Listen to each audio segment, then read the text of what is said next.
Good afternoon, YouTube. Today is Wednesday, August 13th, around 4:15 p.m. I'm making a quick video. This is going to be an Ebola, I want to call it alert, but it's not really there just yet. But this is some serious information that everybody needs to be aware of. If you've been following my channel for the last week or so, some pretty drastic information has been brought to light.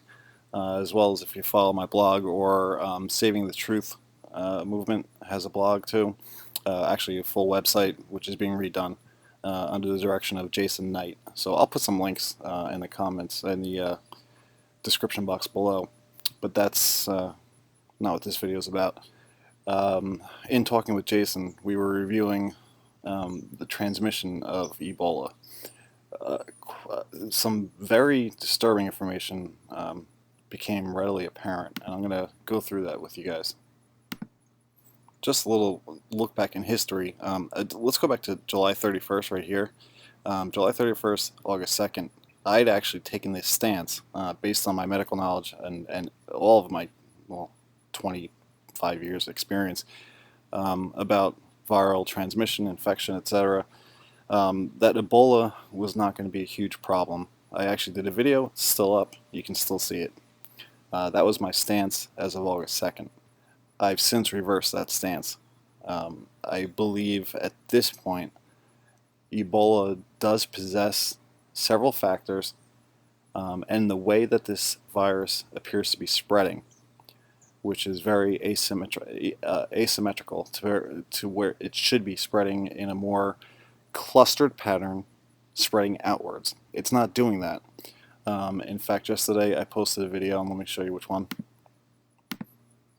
It was this video with the agent from Customs and Border Patrol.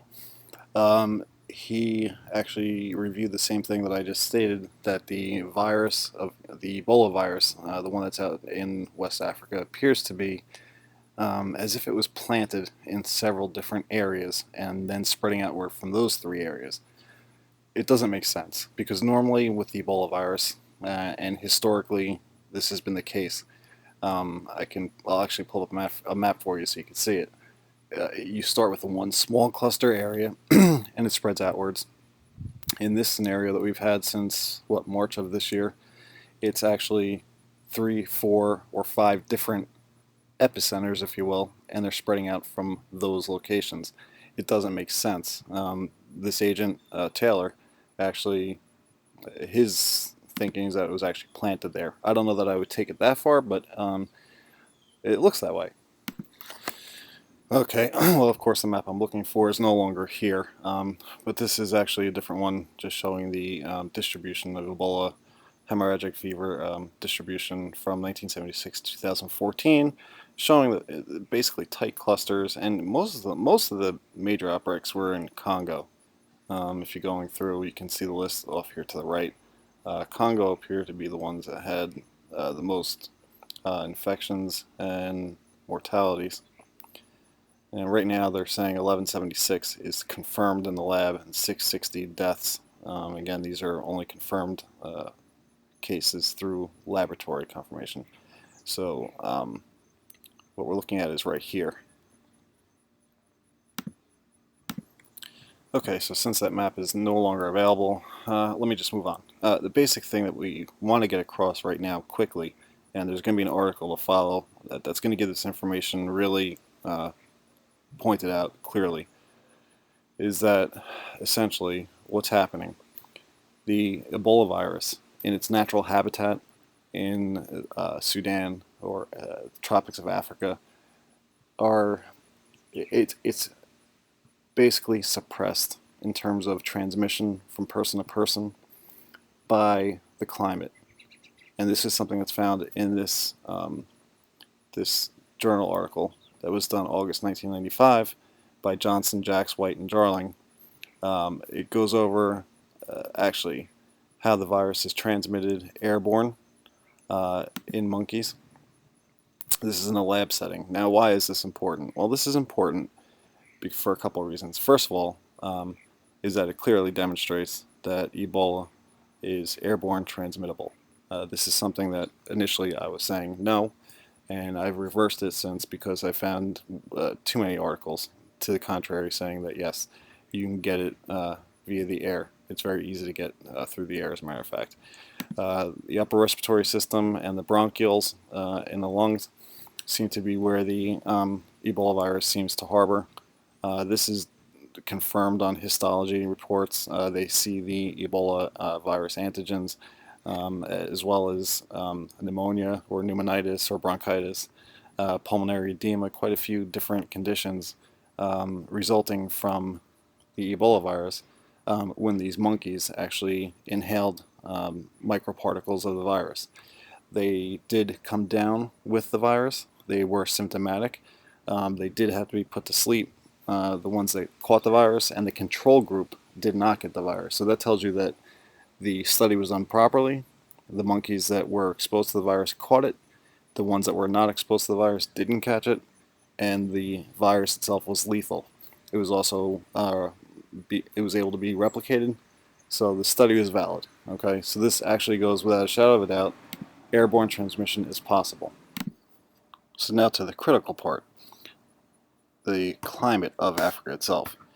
The virus in the lab was easily transmittable because the lab conditions were 24 degrees Celsius at 40% relative humidity. 24 degrees Celsius is about 75 degrees Fahrenheit. Perfect ideal setting for computers and everything else, but it's ideal for lab settings and apparently ideal for transmission of the virus through the air.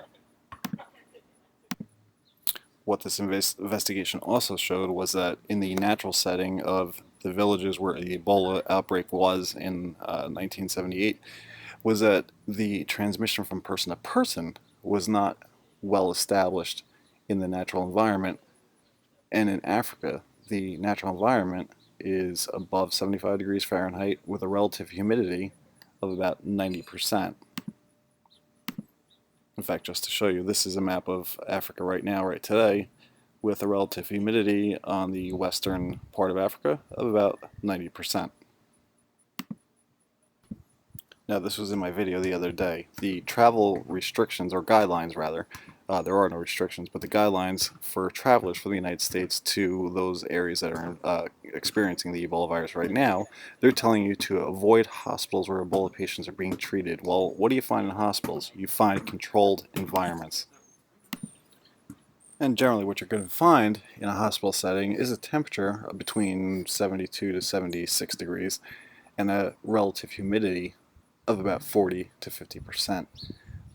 Basically, the environment is controlled, it's air conditioned, so you're going to have low humidity levels, or low relative humidity, or dew points.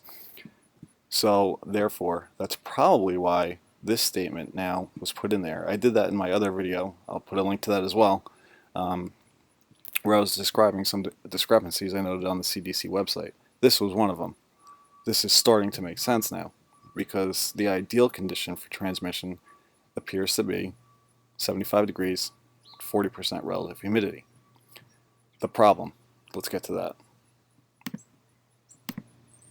So basically the problem is we have the freedom of travel from all West African areas into and surrounding the New York City metro area. That includes Newark International Airport and JFK. Air France being one of the major airlines that services that area. There is no restriction at all from anybody leaving West Africa and coming into the New York City area. Why is this a concern? Well, because during the fall, the average temperature hovers between, well, this is actually for October, but in October you can see the temperature's right around 70, and in September it's between 75, 70, yep, 76, dropping to 70 degrees, 67 degrees, and the relative humidity is around 56%, dew point around 57 degrees. So that puts us right into the same danger zone as you would have in a laboratory setting. That's why this video is being made.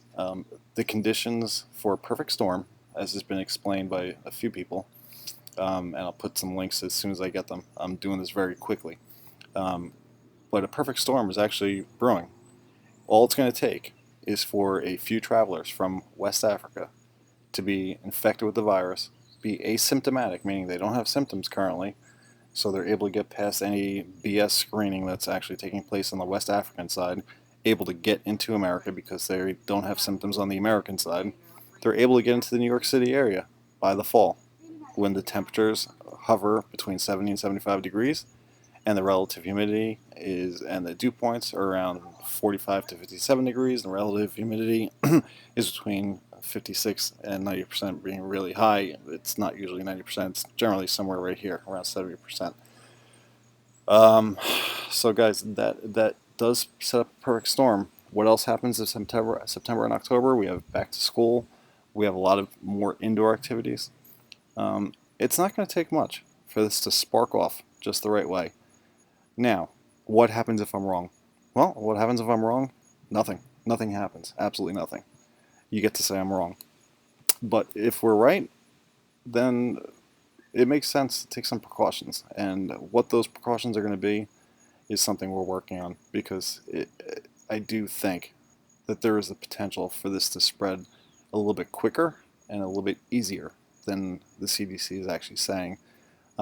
Remember, this still is a biosafety level 4 virus, meaning, according to the CDC, let's take a look. Biosafety level 4, according to the World Health Organization, is a pathogen that usually causes serious human or animal disease and can be readily transmitted from one individual to another directly or indirectly. Effective treatment and preventative measures are not usually available, but this is the key right here. Readily transmitted from one individual directly or indirectly or indirectly. And so that means what? That means it doesn't necessarily mean you need to touch somebody. That means you can be around them. Okay? Biosafety level 4. This is the worst pathogen that you can be exposed to. No treatment, no cure. So I'm not taking this as lightly as I did before. And it's only been about a week or 11 days. I'll keep you updated. I'll post the link to the article as soon as it's up. And stay safe.